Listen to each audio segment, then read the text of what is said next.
여러분, 지난 한 주간 평안하셨습니까? 오늘은 2021년도의 후반기가 시작되는 첫 주일입니다.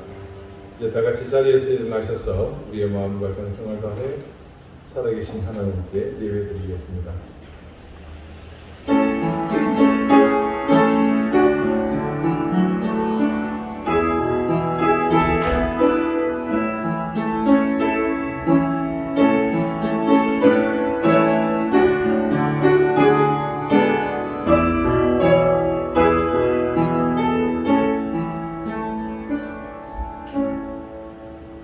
여호와의 집, 우리 여호와의 성전, 곧 우리 하나님의 성전 뜰에 서 있는 너희여, 여호와를 찬송하라. 여호와는 선하시며 그의 이름이 아름다우니 그의 이름을 찬양하라. 여호와께서 자기를 위하여 야곱 곧 이스라엘을 자기의 특별한 소유로 택하셨음이로다. 아멘. 하나님,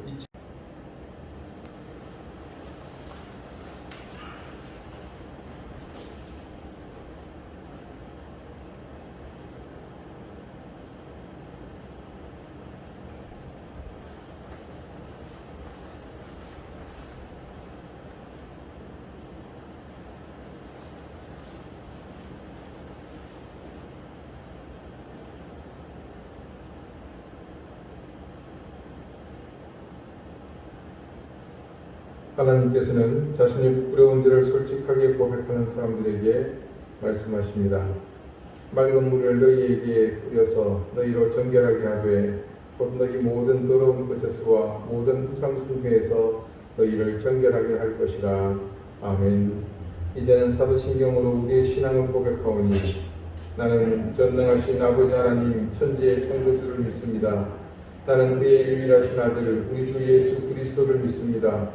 그는 성령으로 잉태되어 동정녀 마리아에게서 나시고 본디오 빌라도에게 고난을 받아 십자가에 못 박혀 죽으시고 장사된 지 사흘 만에 죽은 자 가운데서 다시 살아나셨으며 하늘에 오르시어 전능하신 아버지 하나님 우편에 앉아 계시다가 거기로부터 살아있는 자와 죽은 자를 심판하러 오십니다. 나는 성령을 믿으며 거룩한 공교회와 성도의 구제와 죄를 용서받는 것과 몸의 부활과 영생을 믿습니다. 아멘. 자리에 앉으시기 바랍니다. 이제 다 함께 성시를 기록하겠습니다. 성시는 교동문 17번, 시편 29편입니다.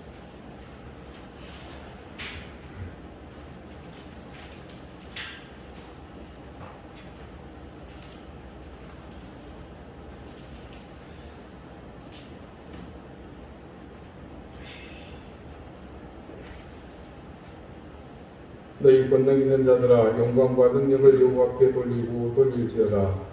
여호와께 그의 이름에 합당한 영광을 돌리며 거룩한 옷을 입고 여호와께 예배를 드리자. 여호와의 소리가 물 위에 있도다. 영광의 하나님이 우리의 소리를 내시니 여호와는 많은 물 위에 계시도다.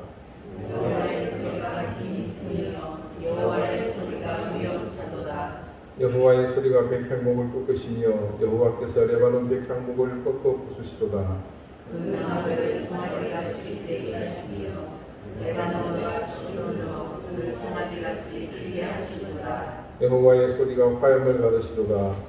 여호와의 소리가 강야를 진동하시며 여호와께서 가데스 강야를 진동시키시도다. 여호와의 소리가 암사슴을 낙하게 하시고 삼림을 맑게 벗기시니 그의 성전에서 그의 모든 것들이 말하기를 영광하리라 하도다. 여호와께서 홍수 때에 좌정하셨으며 여호와께서 영원하도록 왕으로 좌정하시도다.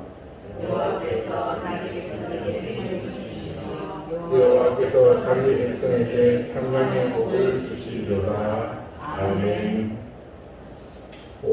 뒤에 몰려 앉으신 분들은 자리 좀 띄어서 앉아주십시오. 예. 네, 우리 가족이신 것 같은데 조금 나눠서 앉아주시면 좋겠습니다. 네, 부탁드리겠습니다. 함께 기도드리겠습니다. 하나님, 2021년의 후반부 7월이 시작되었습니다. 이게 절반의 세월이 흘러갔습니다. 평생에 다시 오지 못할 이 시간을 기억하며 우리에게 베푸신 하나님의 은혜와 사랑에 그저 감사할 뿐입니다. 주님, 작년 2020년 아무런 방비 없이 우리에게 닥쳐온 이때의 두려움을 생생하게 기억합니다. 하루하루 기약 없는 기다림 속에 우리의 믿음이 흔들리고 우리의 주님을 향한 의지가 무너지는 경험들을 우리는 겪어야 했습니다. 그러나 우리는 모두 하나님 주신 귀한 은혜로 잘 견딜 수 있었고 지금 이 은혜와 감사의 자리를 지킬 수 있었습니다. 아버지 앞에 기원하며 고백한 것처럼 우리 모두에게 주어진 모든 것이 당연하다는 생각을 버리게 하시고 모든 것은 당연한 것이 아니라 감사한 것이며 은혜라는 사실을 늘 기억하게 해주십시오. 질병의 위협은 잔존하지만 이제 우리 가운데 담대함이 생겼고 그리고 무엇보다 하나님을 의지하는 믿음의 분량이 생겼기에 새로운 변종의 등장 속에서도 두려움 없이 잘 감당하고자 하는 우리에게 하나님 힘을 더해 주십시오. 위기의 시대는 무엇보다 하나님을 향한 굳건한 신앙이 제일 우선할 때임을 알고 크신 손과 편팔로 우리를 보호하시는 하나님을 더욱 바라보기 원합니다. 주님, 우리의 인생이 늘 수고와 눈물이 많을 날이 없습니다. 더욱이 해를 거듭하여 이어지는 이 고난 속에서 우리의 부족함이 오래지 않도록 우리를 굳건히 붙잡아 주십시오. 도우시며 위로하시고 힘을 더하시는 주님의 크신 권능을 더욱 신뢰하는 저희 되게 해주십시오. 세상의 혼돈 속에 우리가 하나님의 나라를 세워가는 사람임을 잊지 않게 하시고 작은 것 때문에 불안해하며 진리를 외면하지 않게 하시옵고 결핍에 익숙해지게 하시며 물러서고 양보하며 더 나아 이때를 위함이라 우리가 세상의 위기 속에서 우리 나아갈 바를 바르게 깨닫게 하시며 이 시대 속의 모든 교회가 이제껏 앞만 보고서 성공을 향해 달려왔던 걸음을 멈추고 하나님께서 명하시는 실패와 후퇴의 길을 당당하게 갈 수 있게 해주십시오. 오늘 이 시간 주님 앞에 더욱 겸손한 마음으로 겸비하여 이 예배를 드립니다. 오늘 예배를 통해 이 혼돈 속에 길을 보이시고 이 짙은 어둠 속에 빛을 비춰주십시오. 우리 사랑하는 교우들을 지켜주십시오. 병마로 고통받는 가족들을 구해주시고 우리 자녀들의 앞길을 형통하게 인도해 주십시오. 어려운 시험의 현장을 하나님께서 도우시고 사랑하는 자녀들의 모든 형편을 하나님께서 굳건히 붙잡아 주십시오. 미얀마의 어려움을 하나님께서 속히 도우시고 하나님의 은혜로 그 민족이 살 길을 얻으며 그 땅 가운데 복음의 뿌리가 내릴 수 있도록 은혜를 더해 주십시오. 미국 플로리다에서 아파트가 무너져 고통받고 있는 사람들 하나님 속히 그 사태가 수습되도록 인도해 주십시오. 주님, 이 땅 제주를 불쌍히 여기시고 하나님 이곳에 가득한 귀신의 권세가 물러가도록 이 땅에 세워진 교회들이 그 어느 때보다도 더욱 영적으로 깨어 하나님 앞에 헌신하고 희생하고 나아감으로 이 땅이 하나님께 회복되는 놀라운 역사가 일어나게 해 주십시오. 세상과의 지리한 법적 싸움이 속히 마무리되게 하셔서 자본이 교회를 지배하려는 그 악한 시도가 하나님 결코 성공하지 못하도록 하나님 권능의 손길로 함께 해 주십시오. 오늘 이 예배를 주님께서 기쁘게 받으시며 하늘의 신령한 은혜를 우리 가운데 함께 해 주십시오. 우리의 고든 목을 꺾으며 겸손하고 가난한 심령으로 하나님 앞에 겸비하여 주님만을 바라보는 복된 시간이 되게 하옵소서. 예수 그리스도 이름으로 기도드리옵나이다. 아멘.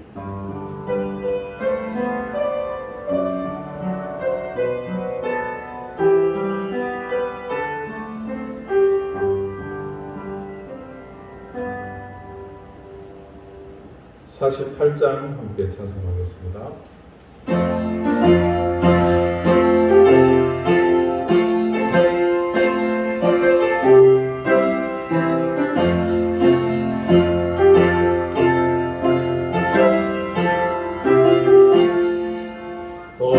거룩하신 주 하나님 모든 영광 받으소서. 주의 자녀 함께 모여 영광 찬송 드립니다. 전능하사 성령하고 창조하신 하나님 찬양하옵소서. 우리에게 와주소서. 자비하신 주 하나님 모든 영광 받으소서. 죄와를 용서하신 크신 사랑 고마워라. 상한 심령 품어주사 깊은 크신 하나님 감사하며 드리오니 우리에게 와주소서. 은혜로우신 주 하나님 모든 영광 받으소서. 불기름과 푸른 인도하심 놀라워라. 근심 걱정 슬픔에도 함께하신 하나님 만고와 드리오니 우리에게 와주소서.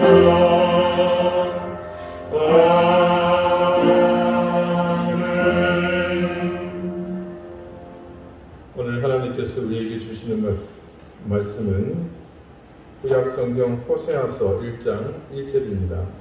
구약 1256쪽입니다.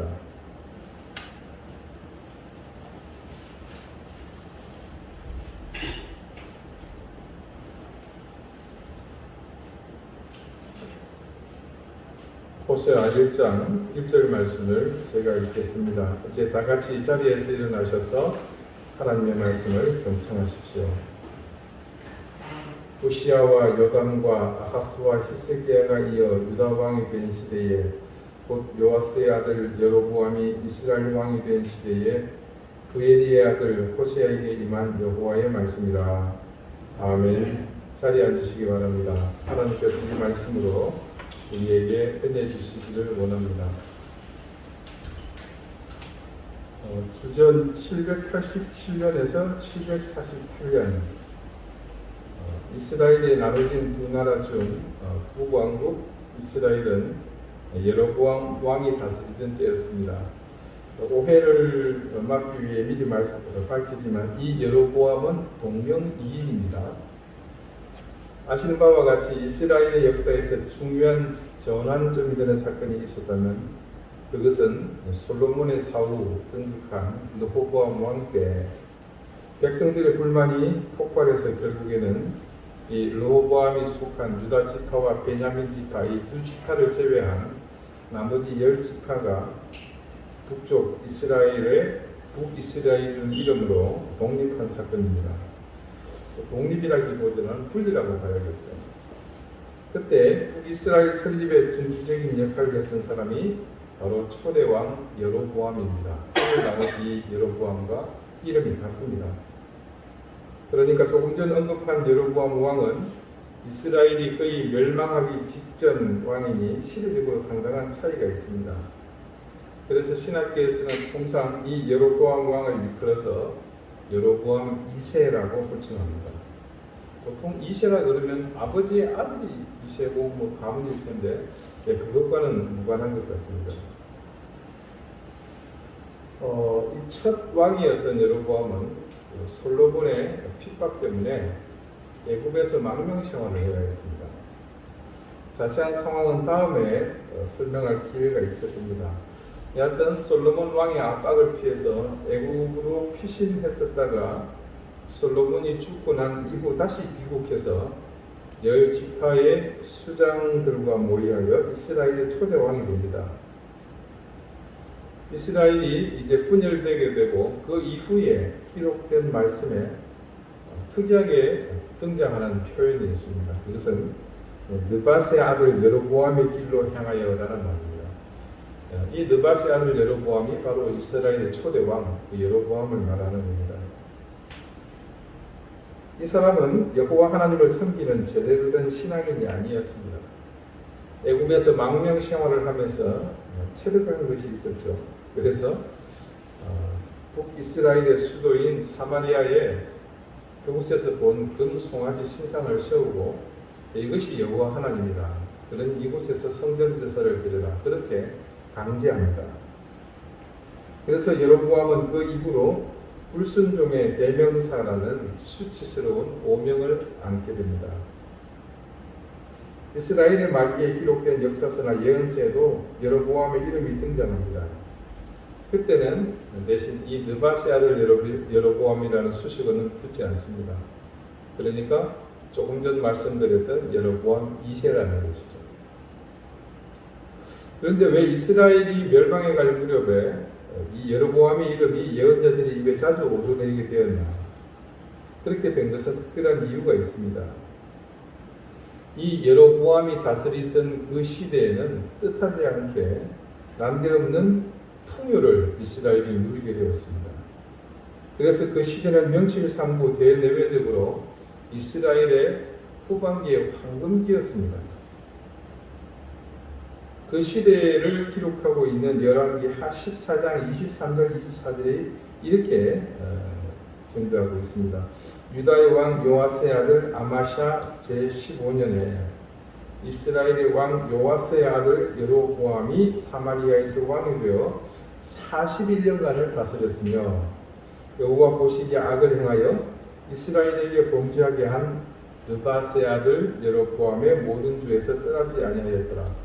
자, 제가 처음 설명을 드리지 않았다면 이 말씀을 처음 읽는 분들은 조금 혼돈스러울 수 있습니다. 자기가 자기 길을 따라갔다. 이 말이 좀 어색하죠.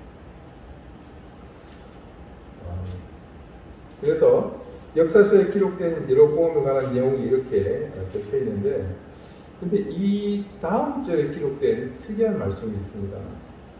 이스라엘의 하나님 여호와께서 그의 종 가드헤벨 아미떼 아들 선지자 요나를 통하여 하신 말씀과 같이 여로보암이 이스라엘 영토를 회복하되 하맛 어귀에서부터 아라바 바다까지 하였습니다. 자, 앞서 기록된 말씀에 따르면 여로보암은 그의 선조였던 느바세 아들 여로보암의 길을 따르는 악한 왕이었습니다. 그런데 25절에 보니 놀라운 반전이죠. 바로 그 다음 절을 읽어드리고 여로보암이 이스라엘 영토를 회복하되 하맛 어귀에서부터 아라바 바다까지 하였으니, 자, 영토, 이게 좀 지명이 여러분 어색하시죠? 하맛이라고 하면 북쪽의 단 지역을 생각하시면 됩니다. 아라바는 바다라고 부르는데 사해를 말합니다. 그러니까 이스라엘의 전 영토를 얘기하는 거겠죠. 놀랍게도 불순종하는 악한 왕이었는데 하나님께서는 그의 시대에 이스라엘의 영토를 회복하였다. 그렇게 말씀을 기록하고 있는 겁니다. 이 여로보암 2세가 그와 더불어서 말씀이 증거하기를 무려 41년 이스라엘 왕으로서는 가장 최장기 집권입니다. 남유다는 므낫세 왕이 40년간을 시위했었죠. 자, 그래서 이 여로보암이 41년을 통치하는 동안 북이스라엘은 역사상 가장 큰 번영을 누렸습니다. 성경 역사는 이 시대를 일컬어서 이스라엘의 황금시대에 들어온 은빛 시대라고 부릅니다. 그는 전조부였던 예후 이후로 내려온 친아수르 정책을 펼칩니다. 예후라는 사람은 이제 여러분이 곧 귀에 따갑도록 듣게 될 겁니다. 그리고 그는 그 당시 세계 최강대국이었던 그 아수르가 잠시 공백을 보여주는 그 틈을 타서 영토를 확장하고 또 그것을 토대로 해서 광범위한 국제 대외 무역을 펼치게 됩니다.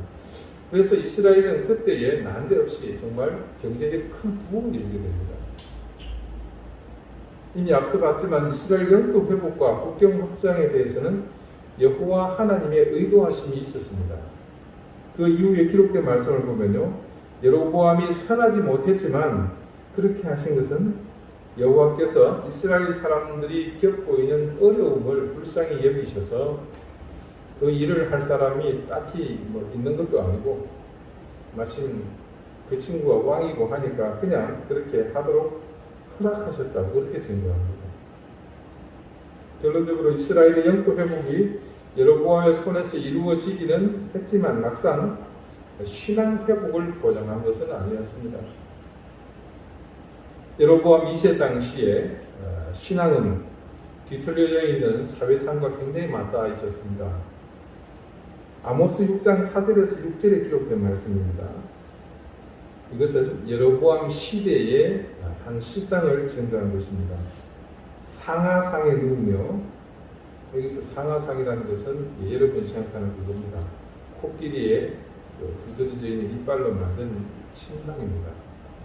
그 상에 누우며 침상에서 기지개 켜며 양떼에서 어린 양과 우리에서 송아지를 잡아서 먹고 비파 소리에 맞추어 노래를 지절거리며 다윗처럼 자기를 위하여 악기를 제조하며 대접으로 포도주를 마시며 귀한 기름을 몸에 바르면서 요셉의 환란에 대하여는 근심하지 아니하는 자로다.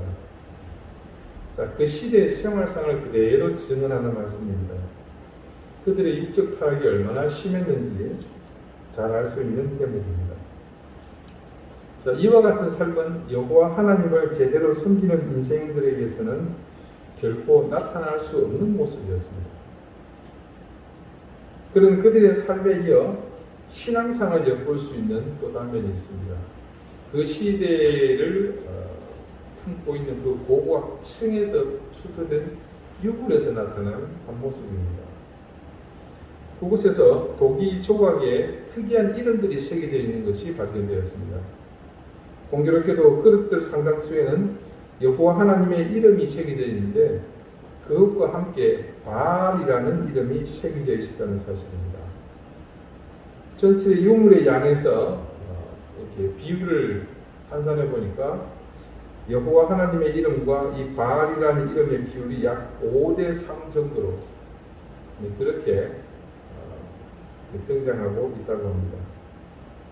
자, 이것은 그 당시 이스라엘의 백성들이 공공연히 여호와 하나님이 아닌 바알의 이름을 부르며 숭배하는 일이 많았다는 사실을 증명해주고 있습니다. 여로보암의 통치로 인해서 그들이 얻은 부를 통해 이스라엘은 여호와 하나님이 아닌 이방신을 섬기는데 더 열심히 했다는 것을 이 역사가 증언합니다. 또 다른 선지자들의 증언을 토대로 알 수 있는 또 다른 사실은 심지어 그 당시의 풍요로움에 대한 감사가 햇빛과 비를 적절히 결실에 적합하도록 내려주신 하나님이 아니라 바알과 아스다롯에게 감사하며 그들에게 우상 제사를 지냈다. 그렇게 증언합니다.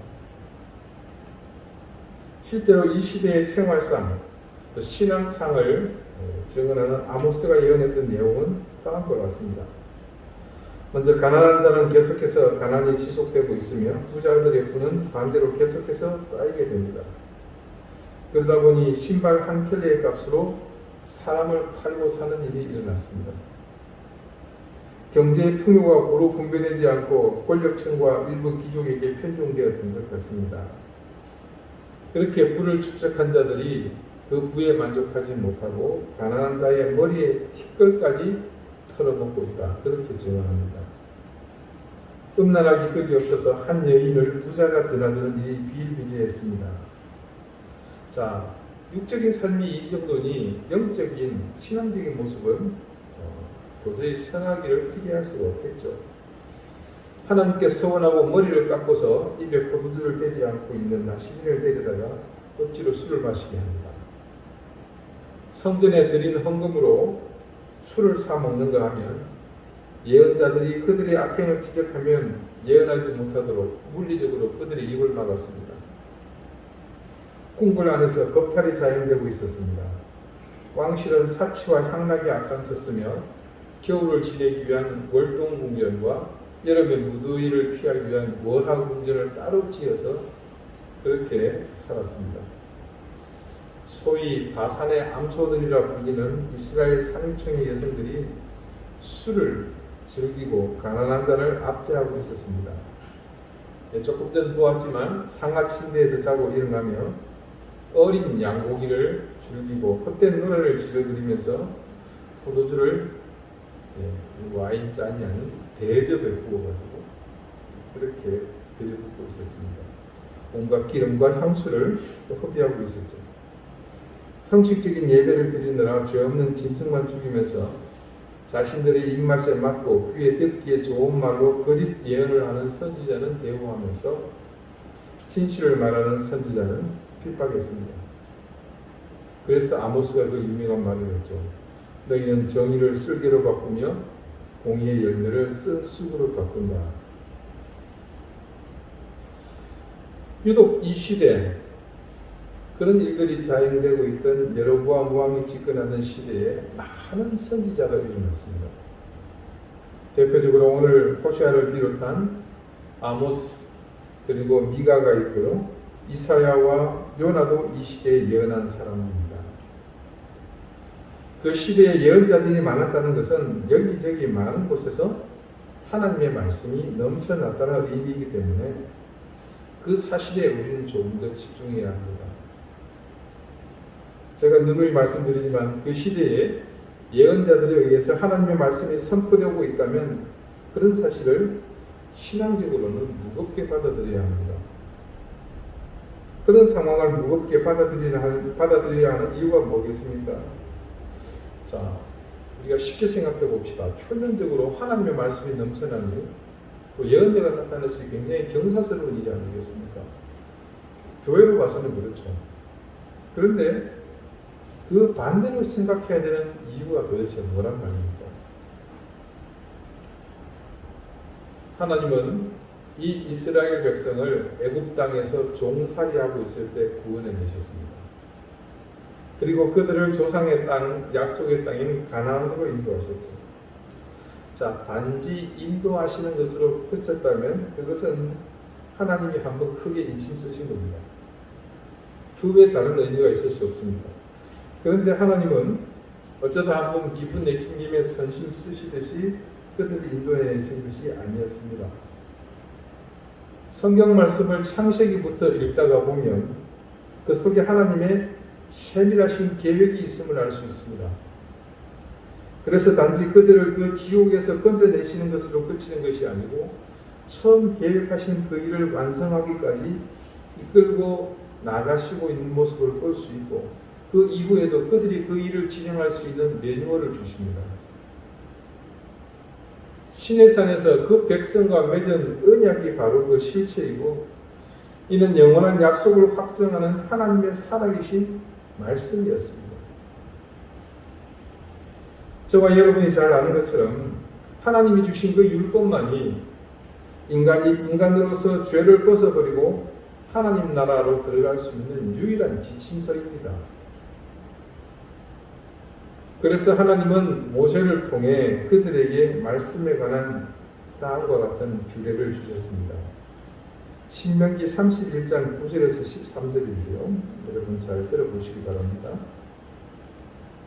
또 모세가 이 율법을 써서 여호와의 언약궤를 메는 레위 자손 제사장들과 이스라엘 모든 장로에게 주고 모세가 그들에게 명하여 이르기를 매 7년 끝에 곧 연제년의 초막절에 온 이스라엘이 내 하나님 여호와 앞 그가 택하신 곳에 모일 때에 이 율법을 낭독하여 온 이스라엘에게 듣게 할지니 곧 백성의 남녀와 어린아이 내 성읍 안에 거류하는 태우기를 모으고 그들에게 듣고 배우고 내 하나님 여호와를 경외하며 이 율법의 모든 말씀을 지켜 행하게 하고 또 너희가 요단을 건너가서 차지할 땅에 거주할 동안에 이 말씀을 알지 못하는 그들의 자녀에게 듣고 내 하나님 여호와 경외하기를 배우게 할지니라.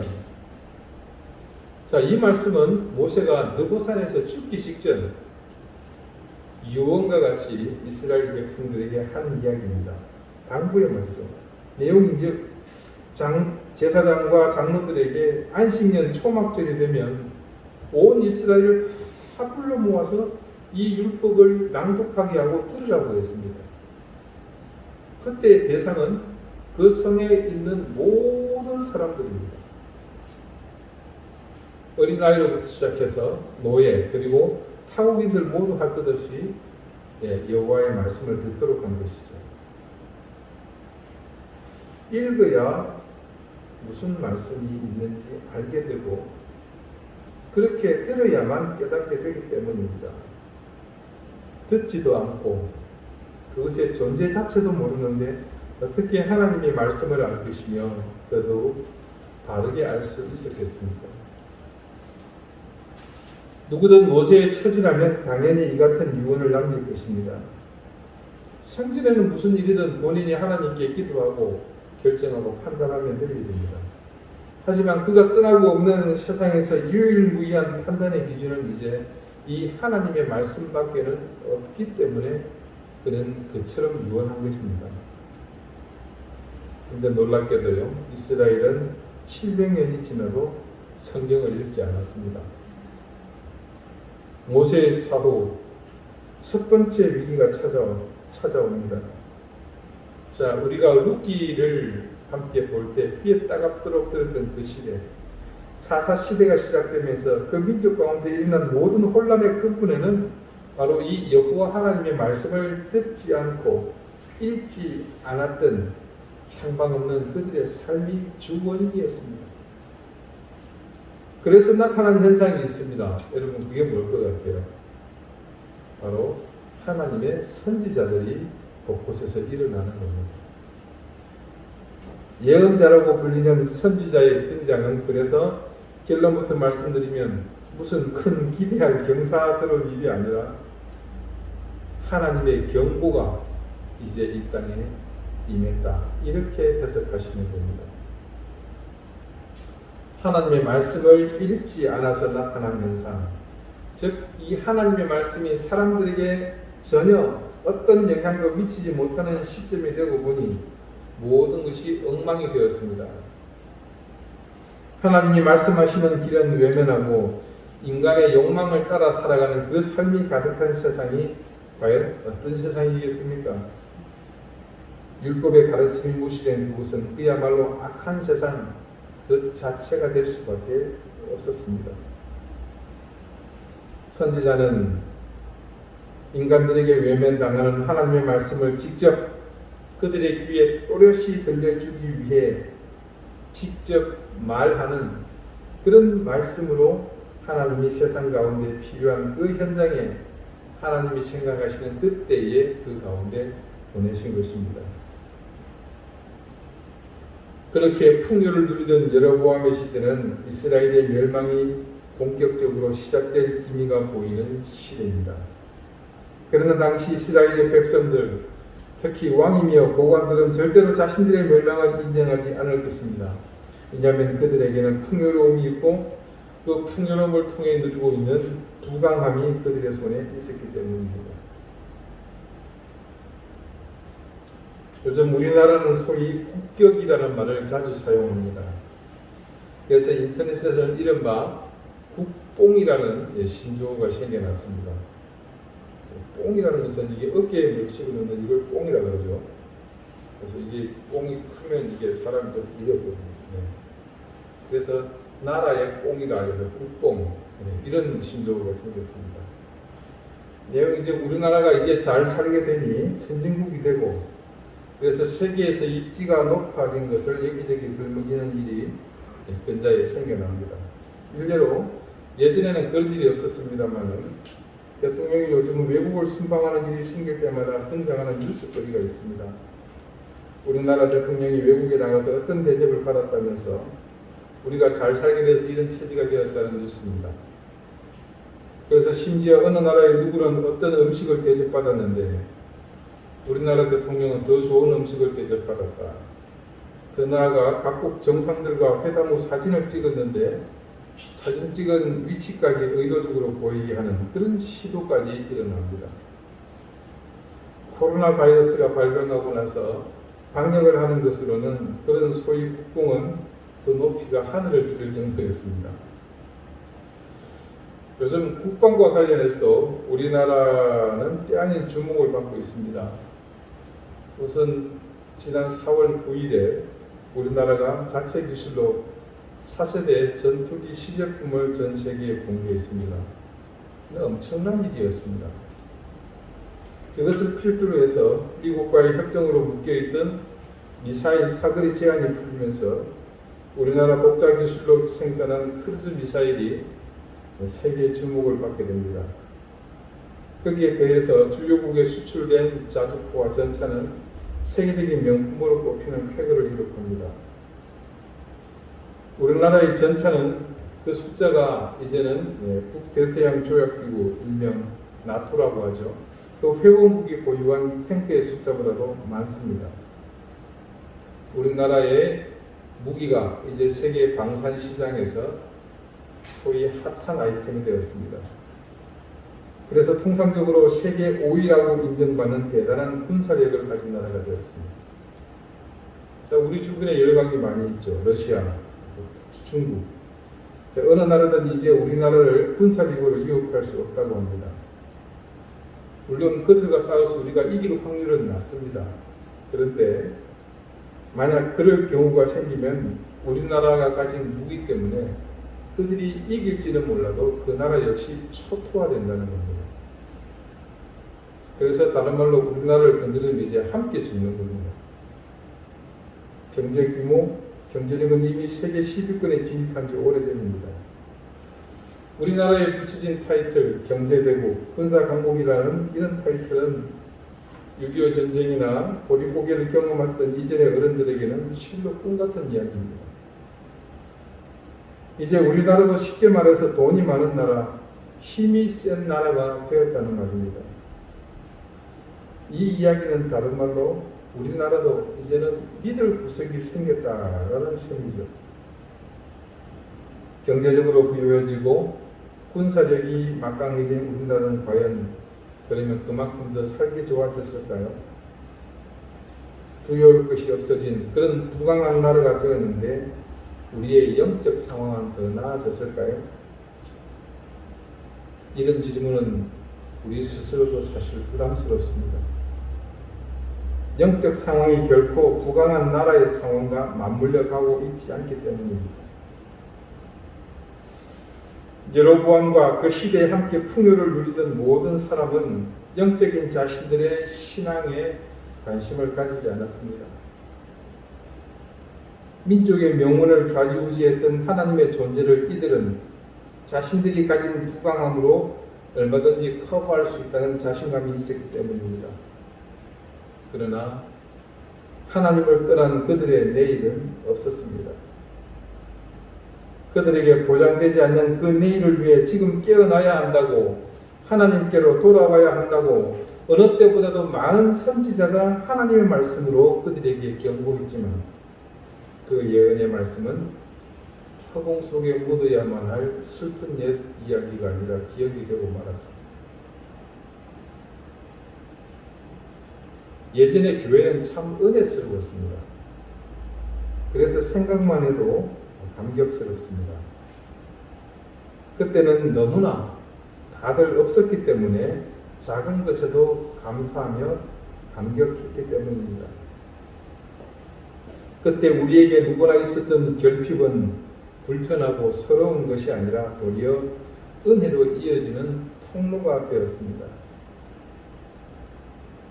그런데 우리가 풍요로워졌습니다.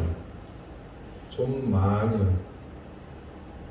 선풍기면 족하던 예배당은 이제 조금만 냉방이 안 되면 난리가 납니다. 건물이 넓고 위치가 어디든 전혀 문제가 되지 않았습니다. 그러나 이제 위치가 너무 중요하고 시설이 나쁘면 그냥 나쁜 교회입니다. 목사가 귀하던 시절에는 그냥 말씀을 듣는 것만으로 행복하고 감사했습니다.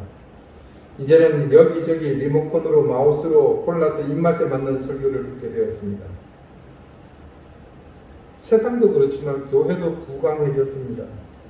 그래서 우리는 삶의 질도 신앙의 질도 모두 높아진 것 같습니다. 그러나 성숙하지는 않습니다. 질은 높아졌을지 모르지만 성숙과는 거리가 멉니다. 우리 스스로도 이런 현재의 상황을 두고서 영적으로 충만하고 성숙해졌다고 감히 말하지 못합니다. 너무 과한 표현일 수 있지만 영적으로 타락한 이 시대는 여로보암의 그때와 많이 닮아 있습니다. 물론 그렇게 판단할 수 있는 근거는 우리의 영적 상황 때문입니다. 그래서 저는 이런 생각을 합니다. 그때와 지금이 그렇게 영적 상황이 비슷하다면 이 시대 역시 그때 하나님의 말씀이 곳곳에서 들려올 때와 같이 들을 때라고 말합니다. 위기는 곧 기회입니다. 여로보암이 자신은 느끼지 못했지만 그때가 분명 위기의 순간이었습니다. 그런데도 그 위기 속에 놀랍게도 하나님의 말씀은 곳곳에서 선포되고 있었습니다. 그들이 영적으로 쇠락하고 피폐해져 가는 상황이었지만 그 가운데 그 피폐함을 쇠락함을 벗어버릴 수 있는 구원의 강물은 넘쳐 흐르고 있었던 셈입니다. 하지만 그들은 그렇게 자신들의 주변에 가까이 다가온 구원의 강물에 자신을 담그지 못했습니다. 그래서 결국 잠시 풍요를 누리기는 했을지 모르나 오래가지 않아서 멸망당하게 되었고 그 후에는 흔적도 찾기 어려운 그런 신세가 되고 말았습니다. 지금 이 시대에 우리에게 뜻하지 않는 어려움이 찾아왔습니다. 신앙이 있는 사람들은 어떤 형태든 위기가 닥치면 하나님 앞에 먼저 무릎을 꿇어야 한다고 생각합니다. 어쩌면 이 시대는 우리가 더 많이 하나님을 향해서 엎드려야 할 시기가 아닐까 합니다. 지금 이 시대에는 어느 때보다도 많은 말씀이 곳곳에 넘쳐납니다. 물론 그 시대처럼 선지자의 외침은 아니지만 모든 선포된 말씀 속에는 예언자적인 메시지가 포함되어 있습니다. 바른 생각을 가진 이 시대의 목회자라면 누구든 그같이 겸비하지 않을 사람이 있겠습니까? 이 위기 속에서 교회가 설 자리를 위협받고 있으며 그런 와중에 많은 교인이 교회를 등지는 모습을 보면서 지금의 이 풍요로움 속에 독버섯처럼 퍼지고 있는 불신앙의 조짐을 이제는 모두가 느낄 수 있습니다. 여러분, 어쩌면 우리가 그 최후의 보루가 될 수 있습니다. 선한 신앙의 양심을 지켜나가고 세상에서 그리스도인으로 해야 할 역할을 성실히 수행하는 것이 어느 때보다도 필요한 때라는 말입니다.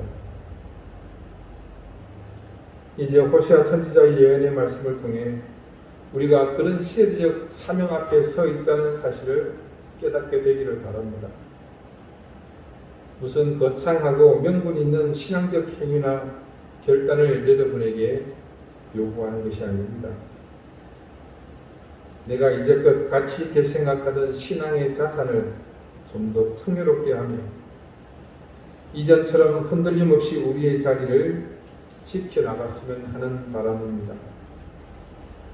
이름 없는 무명의 그리스도인이지만 분명 그 존재감이 결코 가볍지 않아서 누구든 우리를 통해서 적어도 하나님의 은혜를 알고 예수 그리스도의 구원을 경험하게 되는 그런 삶을 함께 살아가기를 기대합니다.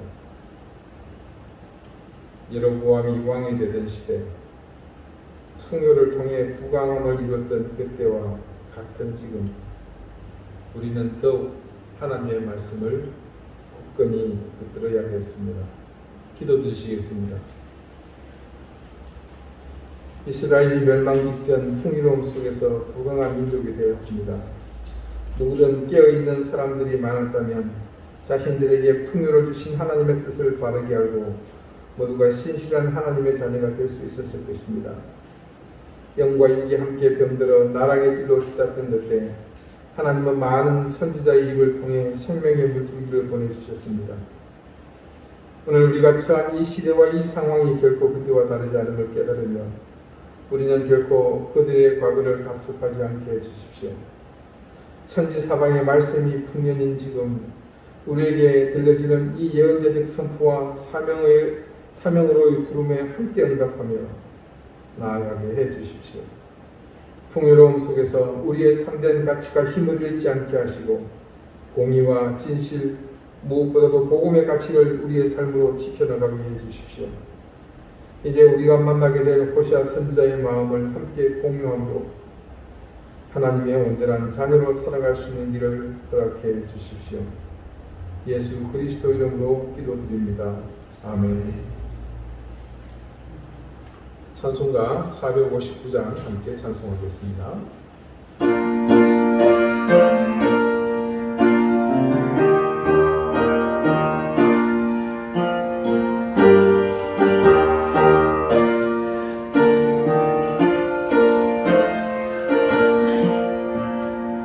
그가 주를 따라 섬기려는가 그가 죄를 떠나 주만 따를까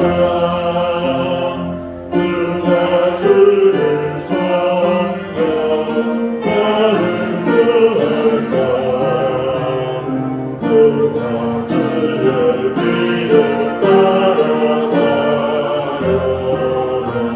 부르심을 따라 주의 은혜로 주를 따라가네 주만 따르네 세상 영광 위에 따름하니요 의심 사랑이 주만 따르고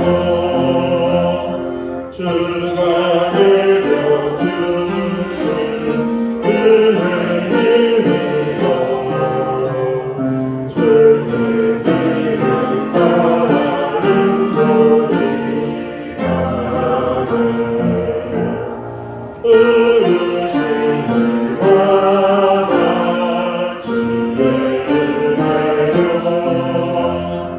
주를 따라가네 주만 따르네 빨간 빛만 나고 원수가 많아 주의 용서로운 힘이 나가니 누가 느리며 떠들리라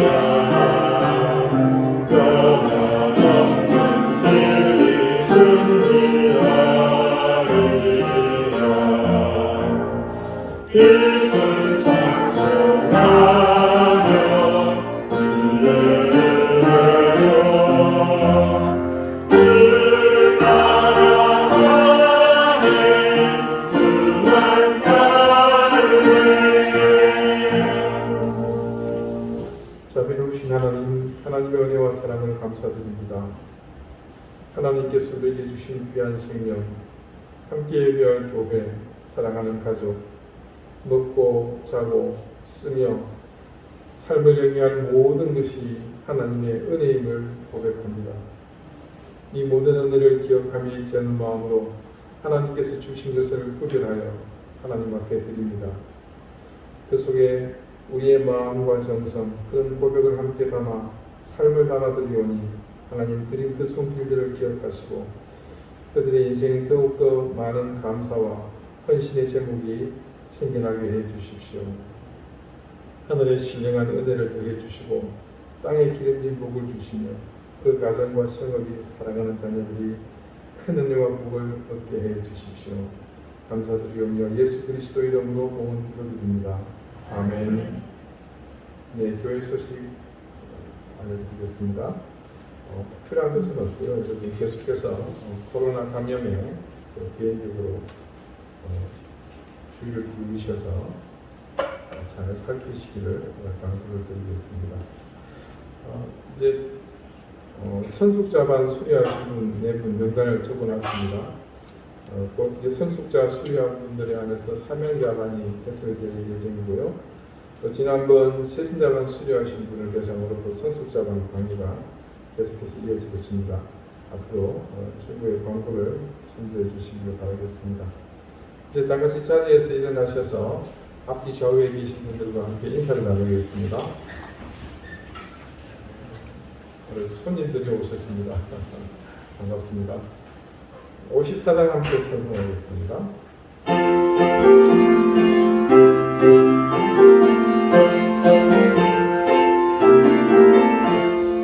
주여 오늘 구하오니 편리하게 하시고 사랑하라 주님으로 이기도록 하시고 광야 같은 세상에서 항상 인도하소서.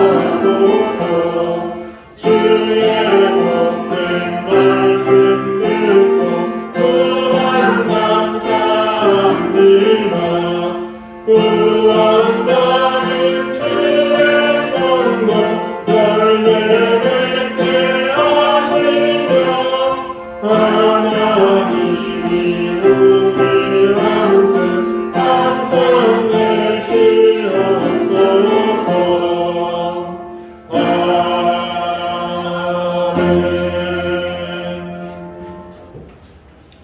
이제는 예수 그리스도의 은혜와 하나님의 사랑과 성령의 교통하심이 오늘 우리에게 주신 이 부유함 속에서 결코 잊지 말아야 할 것, 하나님의 말씀을 따라 참 신실한 신앙인으로 살 것을 다짐하는 우리 사랑하는 광주교회 모든 성도들과 오늘 여행 중에 주님의 인도하심 따라 함께 우리와 예배드린 귀한 가족과 또 우리의 모든 형편들, 생업과 귀한 주신 자녀들 머리 위에 이제로부터 영원토록 항상 함께 하시기를 간절히 축원하옵나이다. 아멘.